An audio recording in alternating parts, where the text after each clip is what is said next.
morning, everyone. I'm going to speak on influence of refractive error on retinal and choroidal thickness in children with amblyopia. As we know, visual deprivation during neonatal period negatively affects the growth of cell in lateral geniculate body, and it causes corresponding changes in the visual cortex. This has retrograde influence on the retinal as well as the choroidal thickness. So the aim of this study was to determine these thicknesses in amblyopic eyes and to see if refractive error has any influence on these parameters. We had taken children up to the age of 12 years. 50 cases of unilateral anisometropic amblyopia were taken, that is 37 anisohyperopes and 13 anisomyopes. And 3 control groups were there, internal controls, that is fellow uninvolved eye. 50 external controls were there, that is children with refractive error with BCVA of 6.6, and 50 emetropes were taken. Any history of intraocular surgery or ocular pathology were excluded. Other forms of amblyopia were excluded from this study.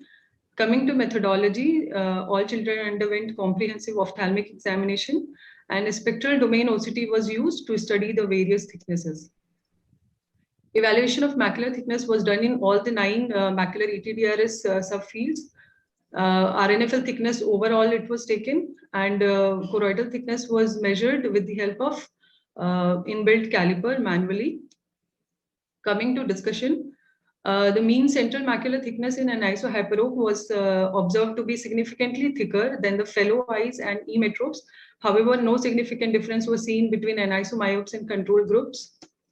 Coming to mean RNFL thickness, there was no statistical difference between anisohyperopes and the control group, whereas there was significant thinning in anisomyopes as compared to external control myopes and emetropes.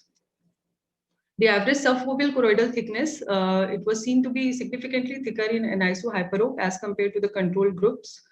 And there was no such difference seen between anisomyopes and the control group. So to conclude, in anisohyperopes, there was significant thickening in the central macular area and the subfoveal choroid thickness. However, there was no impact in the peripapillary RNFL thickness. And in anisomyopes, there was significant thinning in the mean peripapillary RNFL thickness.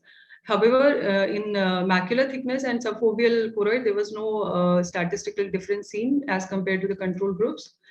So this study also provides a valid normative database of these parameters in Indian children with and without refractive errors, which can be used in the future reference if further studies in the larger subjects will be done. Thank you.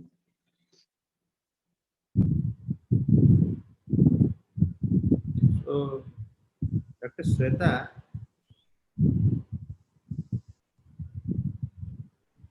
please unshare your screen so that we can discuss and ask questions.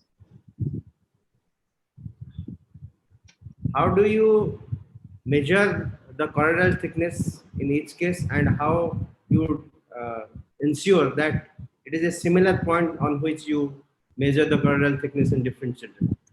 So, sir, we have taken retinal cross line and in the chorioretinal mode, so that more the choroidal vessels are more clear. And in the view mode, there was this inbuilt caliper. We had taken the, we have measured from the posterior aspect of the retinal pigment epithelium till the choroid and scleral junction. So there was 2 borders which was made, and the thickness was manually measured with the help of inbuilt calipers. So then it, how do you ensure that it is on the same point in each patient? We have seen the hyperreflective layer, that is RP posterior layer, as well as... No, you are not understanding my question. My question is, when you are going to compare the choroidal thickness, you need to ensure that you are measuring at the same anatomical point on which you are measuring. How do you ensure that? Some patients have a like yes, a sub where it detects the same anatomical point, but in SDOCT I don't think. Sir, it was measured by the same observer.